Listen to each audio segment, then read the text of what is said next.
สิ้นแล้วร่มโพทองแม่ของชาติเหล่าทวยราชอาลัยใจเศร้าส้อยสะอื้นโศกสะอื้นอำลาน้ำตาปล่อย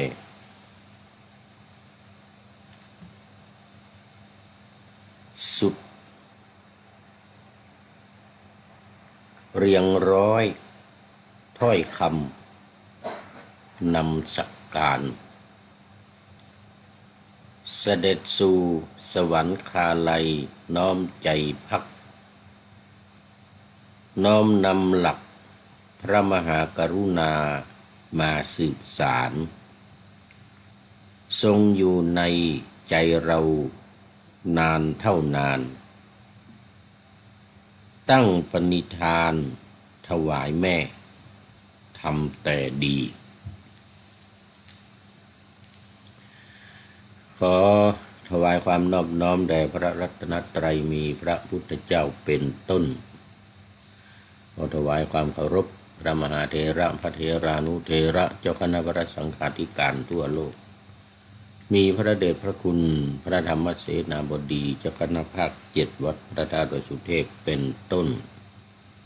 และขออำนวยพรแด่ท่านผู้ฟังท่านผู้ชมสาธุชนพุทธบริษัททั้งหลายวันนี้รายการธรรมทัศน์ของวัดพระธาตุวสุเทพออกอากาศทางสถานีวิทยุวปท2จังหวัดเชียงใหม่มีร้อยเอกจำนงปัญญาวัฒโนเป็นหัวหน้าสถานีและอาตมาภาพพระครูปริยัติยานุศาสตร์เป็นผู้บรรยายเป็นประจำทุกวันเวลา7:30 นาทีถึง8 นาฬิกา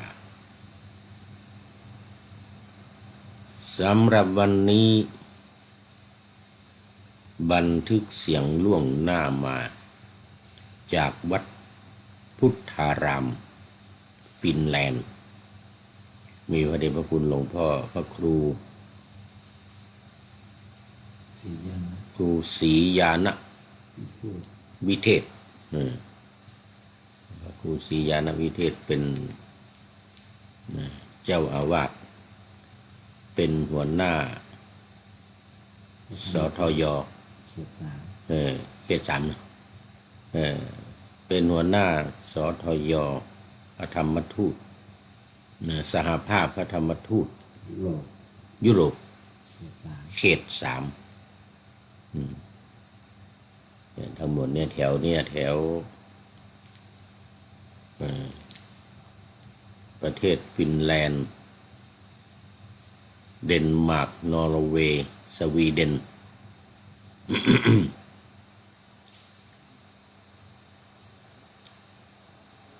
เขต 3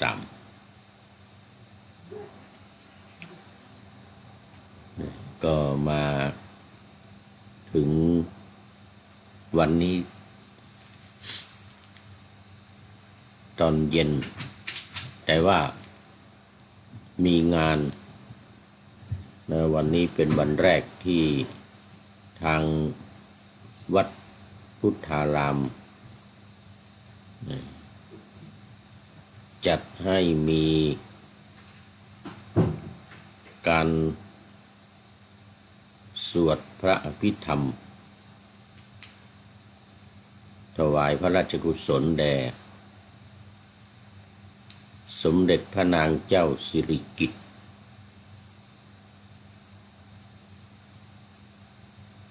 พระบรมราชินีนาถ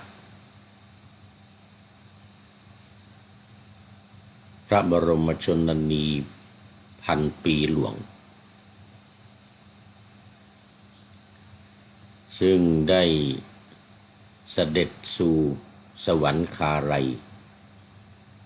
ไปเมื่อวันที่13 ตุลาคม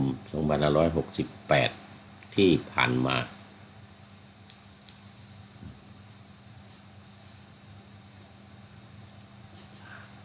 23โอ้โอ้โอ้23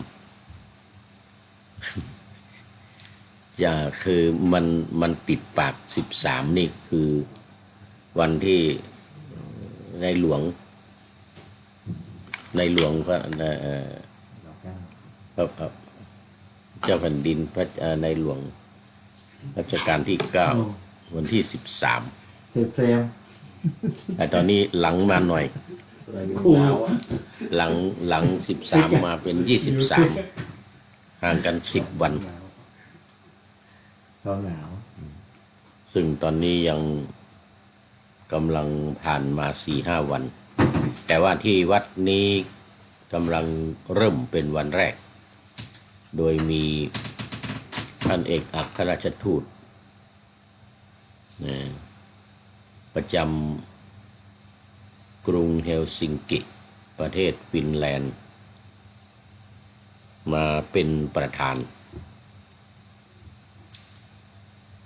แล้วก็จะดำเนินไปให้ครบ7 วันตั้งแต่วันนี้เป็นต้นไปจนถึงวันที่2 พฤศจิกายนถึงวันที่2 เดือนหน้าแต่ถ้าตามวันที่พระองค์เสด็จสู่สวรรคาลัยนั้นก็เป็นวันที่30ครบ7 วันในวันที่30แต่เนื่องจากทางวัดนี้ได้เริ่มวันนี้วันที่27ก็จึงจะครบ7 วันวันที่2แต่ว่าทางวัดก็จะดำเนินการจนครบ30 วันเหมือนในเมืองไทยเหมือนทั่วไป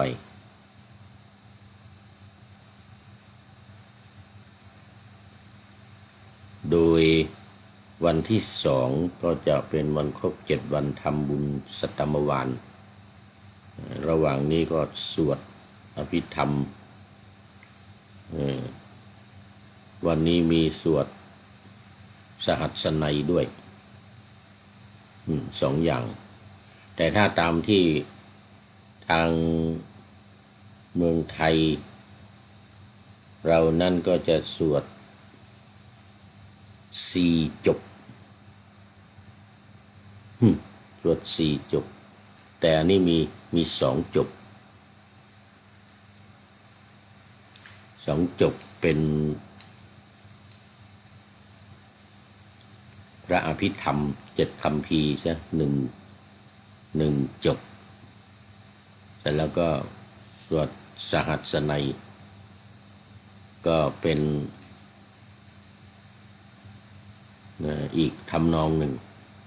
ซึ่งก็เป็นที่นิยมกันอยู่พอสมควรก็เลยเริ่มทำพิธีมาตั้งแต่5 โมงเย็นกว่าเริ่มจริงๆน่าจะเกือบครึ่งนะน่าจะเกือบครึ่งเพื่อถวายเป็นพระราชกุศลแด่พระองค์ดังนั้นก็จึงได้มาเริ่มจัดรายการดึกไปนิดหนึ่งวันนี้ที่นี่3:19 นาทีแต่ที่เมืองไทยมันก็ตี 2แล้วเพราะเปลี่ยนเวลาจาก4 ชั่วโมงเป็น5 ชั่วโมงตามปกติ4 ชั่วโมงเหมือนเดียวกันกับเอสโตเนียนะตอนนี้ในยุโรปเปลี่ยนหมดเลยจาก4 ชั่วโมงเป็น5 ชั่วโมงที่ประเทศอังกฤษจาก6ก็เป็น7 ชั่วโมงประเทศอังกฤษประเทศไอร์แลนด์ใต้ไอร์แลนด์เหนือไอร์แลนด์ใต้ปีที่แล้วนี่ก็ ไปอยู่ที่ไอร์แลนด์ใต้ถึงเดือนตุลาวันที่ 24ก็จะเปลี่ยนทุกปีเพราะว่ากลางคืนจะยาวกว่ากลางวันเอาเรียกว่าต้องว่ากลางวันก่อนมันจะคล้องจองกัน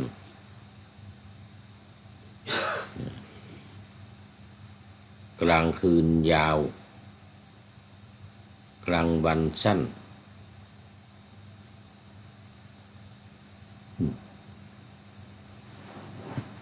ถ้าเมื่อระหว่างเดือนมีนาคมไปจนถึงเนี่ยมีนาคมมาจนถึงเดือนตุลาเนี่ยกลางวันยาวกลางคืนสั้นกลางวันยาว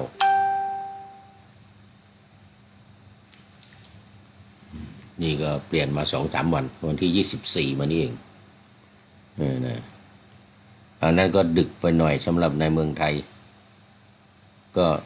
02:20 กว่านาที FC ทั้งหลายก็คงเหมือนเดิมหลับกันไปหมดแล้วหลับปุ๋ยกันไปหมดแล้วตอนนี้ก็พูดให้ผีฟังไปก่อนเสร็จแล้วพอเอาไปเปิดออกวิทยุ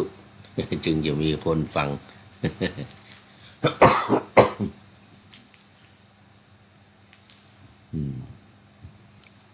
อันนี้ก็เป็นเกี่ยวกับงานการสวดพระอภิธรรมพระเดชพระคุณหลวงพ่อพระครูศรีญาณวิเทศหรือหลวงพ่ออาจารย์มหานวลที่เรารู้จักกันทั่วไปก็จะไม่ค่อยมีคนพูดพระครูจะพูดจันนวลฝากประชาสัมพันธ์มาว่าญาติโยมทั้งหลายใครจะมาร่วมในช่วงนี้7 วันทุกวันเนี่ยประมาณ5:30 5:15 นาที5:30ทุกวันจนครบ7 วันแล้วเนี่ยก็จะทำเฉพาะวันอาทิตย์วันเสาร์หรือวันอาทิตย์2 วันไปจนครบ30 วันหรือ1 เดือนหรือ100 วันน่ะ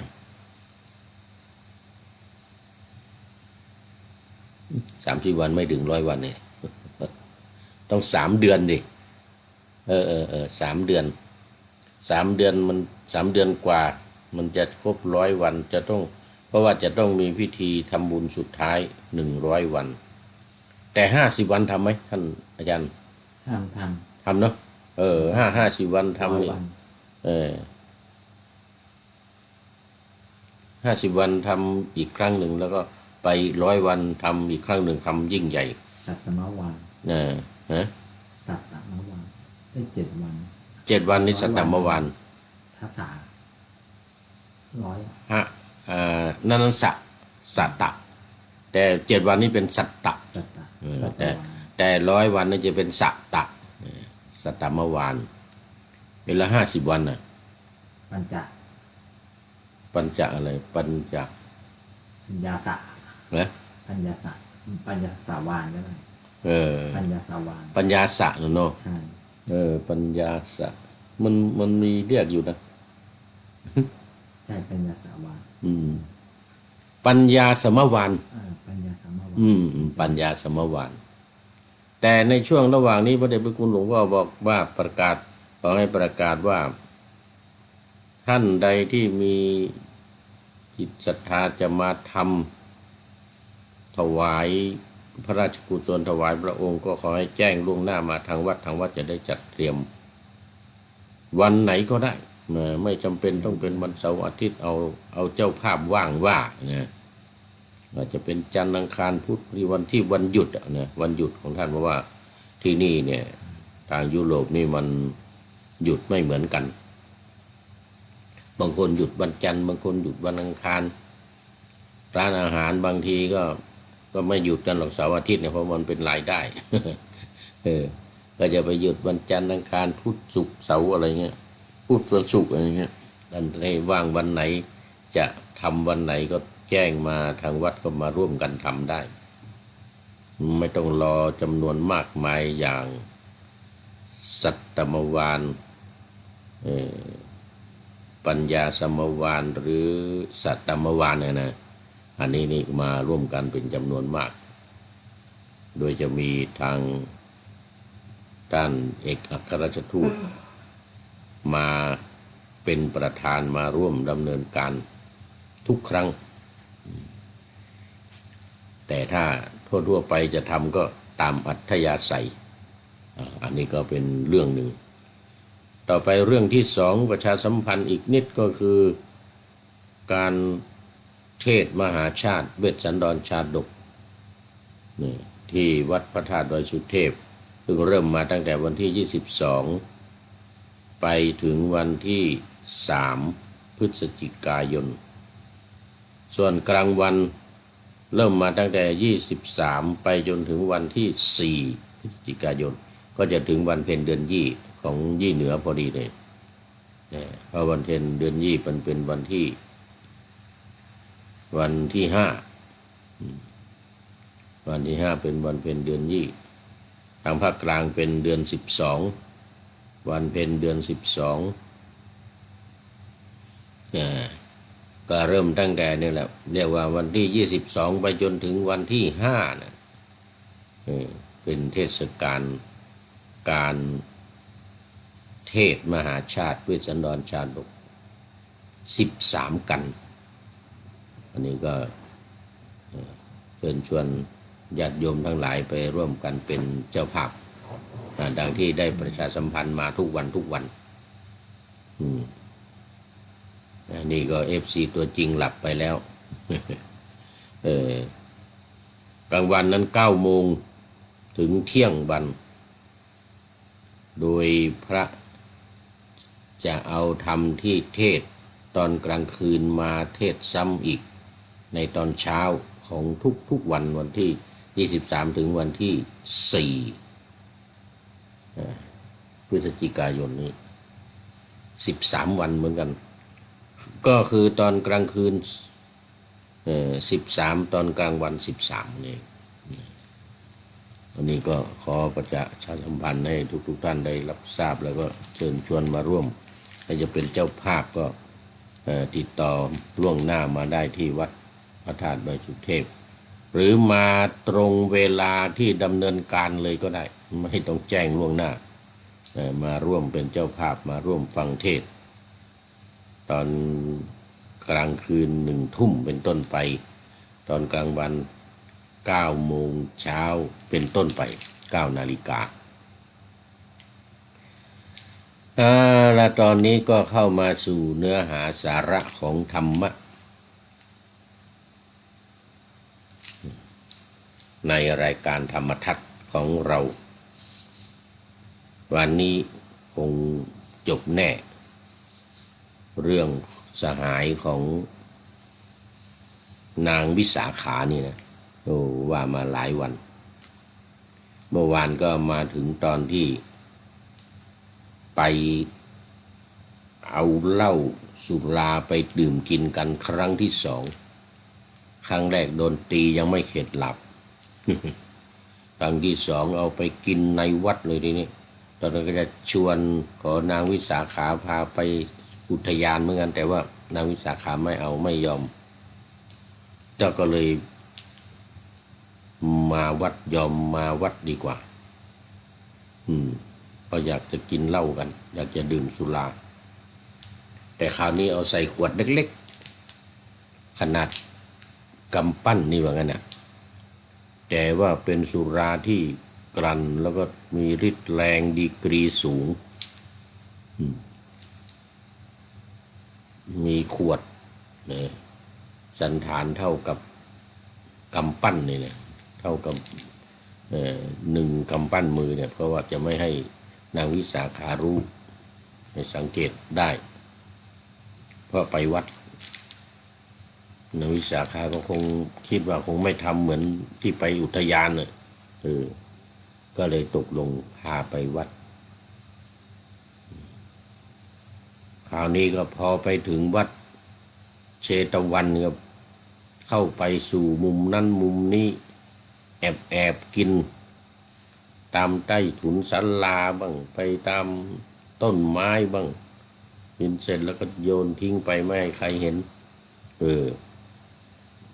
เสร็จแล้วก็เมาไม้กันสัตตะมาวานแล้วก็ปันนรัสสะเนาะปันนรัสสะมวานอันนี้50 วัน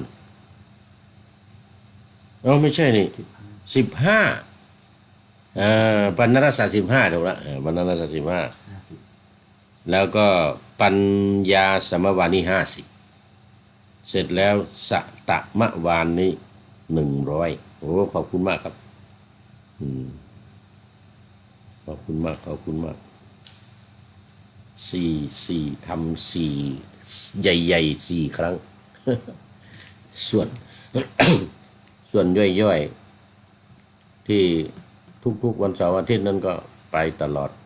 จนถึงสัตตมวานครบ100 วันหลังจากนั้นก็ปิดพระบรมศพไว้ไปทำจนถึงวันพระราชทานเพลิงจนถึงวันกำหนดวันพระราชทานเพลิงเอาละขอบคุณมากตอนนี้ก็นางสหายของนางวิสาขานี่ก็เอาแล้วไปคนละมุมคนละแห่งแอบกินกันจนเมาไม้เข้ามาในวิหารพระพุทธองค์กำลังจะแสดงพระธรรมเทศนาอยู่ก็เริ่มแล้วมีมารเข้าสิงด้วยเทวดาทั้งหลายที่อยู่ในที่เป็นหมู่มารเนี่ยนะก็เข้าสิงสหายของนางวิสาขาเนี่ยก็เริ่มตบมือจะร้องเพลงเลยจะทำอาการแปลกๆเพราะว่ามึนเมากำลังเมากันขนาดหนักโดยที่นางวิสาขาก็ไม่รู้แต่ยังไม่ทันได้ลุกขึ้นมาฟ้อนรำทำเพลงพระพุทธองค์ทรงทอดพระเนตรก็คิดว่ามันยังไงกันนี่ดูไปดูมาก็ทราบว่าหญิงพวกนี้เมาดื่มสุรากันเมาพระองค์ก็เลยก็เสด็จหนีออกจากวิหารเชตวันออกจากวัดไปออกจากที่นั่งนั่งบนธรรมาสน์กำลังจะแสดงธรรมผู้หญิงทั้งหลายเพื่อนสหายของนางวิสาขาก็นั่งล้อมรอบอยู่ข้างธรรมาสน์กำลังเริ่มจะร้องเพลงกัน เพราะความเมาพระองค์ก็เสด็จหนีออกไปโน่นไปอยู่บนเขาคันธมาศบนยอดเขายุคันธรเสร็จแล้วก็เปล่งรัศมีพุ่งลงมาจากยอดเขายุคันธรนี่นะเข้ามาในเชตวันเข้ามาในวัดเข้ามาที่ผู้หญิงทั้งหลายที่เมาเหล้านั่งกันอยู่เนี่ยเป็นแสงลำใหญ่เหมือนกับพระจันทร์1,000 ดวงเหมือนกันนะแต่มันแสงไม่แรงเหมือนดวงอาทิตย์มันแสงมันนวลพระจันทร์1,000 ดวงโอ้โหสว่างโล่เลยพุ่งเข้ามาพุ่งเข้ามาที่หญิงที่เมาเหล้าทั้งหลายนี่นะก็เห็นกันหมดสะดุ้งตกใจกลัวสะดุ้งตกใจกลัวพระองค์ยังไม่ได้ตรัสอะไรแล้วก็สะดุ้งตกใจกลัวสุราที่ ที่ดื่มในที่ดื่มกันเมาไม้นี่ก็ส่างหมดเลยทีนี้พระพุทธองค์ทรงดำริว่าไอ้เราเนี่ยบำเพ็ญบารมีมาตั้ง20อสงไขยแสนกับนะไม่ใช่ธรรมดาจะมาให้มารเยาะเย้ยเข้ามาสิงสาวิกาแล้วก็ร้องรำทำเพลงกันไม่ได้เด็ดขาดเลยนะพุ่งพระรัศมี ถ้าทั่วไปเราจะเรียกกันว่าสตะหกไม่ใช่สตะ พันรังสี ฉับ ฉับพลันนรังสีอันนี้มันยิ่งกว่าฉับพลันนรังสีอีกเหมือนกับพระจันทร์1,000 ดวงอย่างเงี้ยโอ้โหพุ่งมาพวกนี้ตกใจหมดก็สุราส่างหมดเลยทีนี้ กลัวตัวสั่นกันหมดสั่นกันงกพระพุทธองค์ก็ตรัสนี่อยู่บนนู่นน่ะอยู่บนยอดเขายุคันธรน่ะตรัสลงมาเสียงดังไปทั่วหมื่นจักรวาลนี่นั้นดังตรัสถามผู้หญิงทั้งหลายเหล่านี้นะกล่าวกับผู้หญิงทั้งหลายเหล่านี้โอ้ยว่าพวกเธอเนี่ยมาฟังมาวัดพวกเธอเนี่ยมาวัดมาฟังธรรมกับพระบรมศาสดาเช่นกับเรานี่ว่างั้นนะมาทำกรรมหนักมาดื่มสุรากันในวัดอย่างนี้ถือว่าโอ้ใช้ไม่ได้ว่างั้นนะไม่สมควรทำกรรมหนักว่างั้นนะทำกรรมหนักทำกรรมที่ไม่สมควรว่างั้นนะทางที่ดีเนี่ยพวกเธอพากันเนี่ยปฏิบัติบำเพ็ญสมณธรรมเพื่อเผาราคะคือความใคร่เนี่ยที่อยู่ในจิตของพวกเธอเนี่ยออกไปจะเป็นการสมควรต้องอุตสาหะพยายามหน่อยว่างั้นนะให้กำลังใจต้องอุตสาหะพยายามหน่อยแล้วก็ตรัสพระธรรมเทศนาเป็นคาถาบาลีว่าโกนุหาโสกิมานันโทเป็นต้นโกนุหาโสกิมานันโทเป็นต้นซึ่งแปลว่าในโลกในจักรวาลเนี่ยกำลังร้อนเป็นสภาพที่ร้อนด้วยแสงพระอาทิตย์แสงพระจันทร์แสงพระอาทิตย์เขาเรียกโลกสันนิวาสเนี่ยแล้วพวกเธอทั้งหลายเนี่ยมามัวร่าเริงเบิกบานหาโสนี่แปลว่าร่าเริงเบิกบานกิมานันโทมาจากกิ่งบวกกับอานันโทอานันทะนี่แปลว่าเพลิดเพลินพากันเพลิดเพลินพากันร่าเริงเบิกบานไม่แสวงหาไฟมาดับราคะความกำหนัดความใคร่ของพวกเธอเนี่ยมันเป็นเพราะเหตุอะไรวะนะกิ่งโกนุหาโสกิมานันโทนี่นะมันเป็นเพราะเหตุอะไรพวกเธอจึงไม่ทำเนี่ยต้องแสวงหาน้ำธรรมคำสอนการปฏิบัติ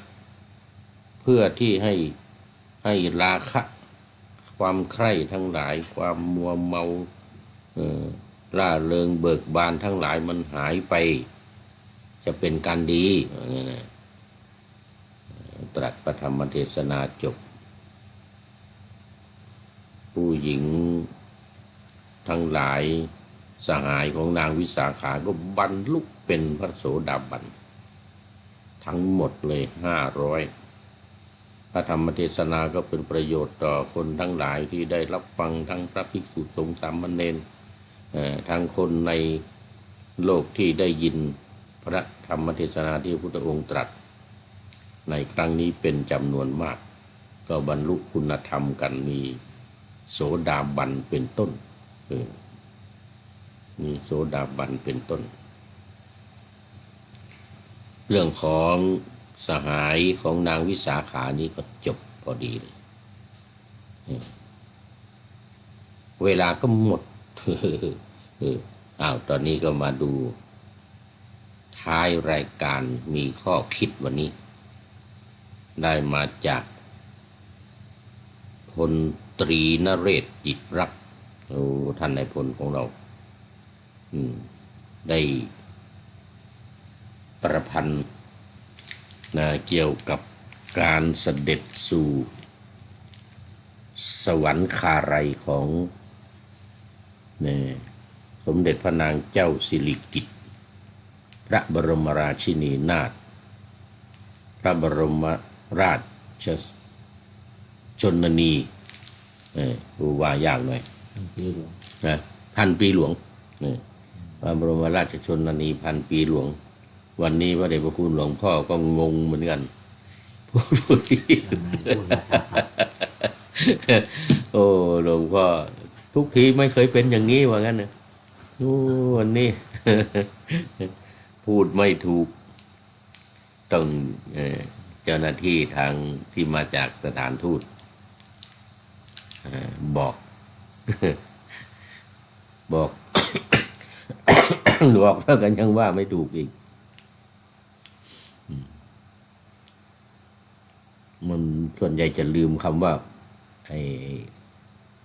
พระพันปีหลวงเนี่ยเนาะพระบรมราชชนนีพันปีหลวงนี่นะบรมราชชนนีพันปีหลวงก็เขียนไว้ว่าสิ้นแล้วร่มโพธิ์ทองแม่ของชาติเหล่าทวยราชอาลัยใจเศร้าส้อยโศกสะอื้นอำลาน้ำตาปรอยสุดเรียงร้อยถ้อยคำนำจักการเสด็จสู่สวรรคาลัยน้อมใจพักน้อมนำหลักพระมหากรุณามาสืบสารทรงอยู่ในใจเรานานเท่านานตั้งปณิธานถวายแม่ทำแต่ดีข้าพระพุทธเจ้าพลตรีนเรศจิตรัก ขออภัยละวันนี้หมดเวลาพอดีต้องขอนำรายการธรรมะทัดไปก่อนแล้วจะย้อนมาใหม่ในวันหลังเพื่อให้ท่านทั้งหลายได้รับฟังพระธรรมเทศนาเหมือนดังเดิมเป็นธรรมะจากพระไตรปิฎก3ธรรมบทอันงดงามบรรยายเสริมอธิบายใจความเหมาะมาต่อเติมยกนิทานดั้งเดิมเสริมบทธรรมขอทุกท่านสุขกายสบายใจปรารถนาสิ่งใดอันเลิศล้ำจงเพิ่มพูนตามบุญงามและตามกรรมที่ได้บำเพ็ญไว้ทุกประการขอเจริญพร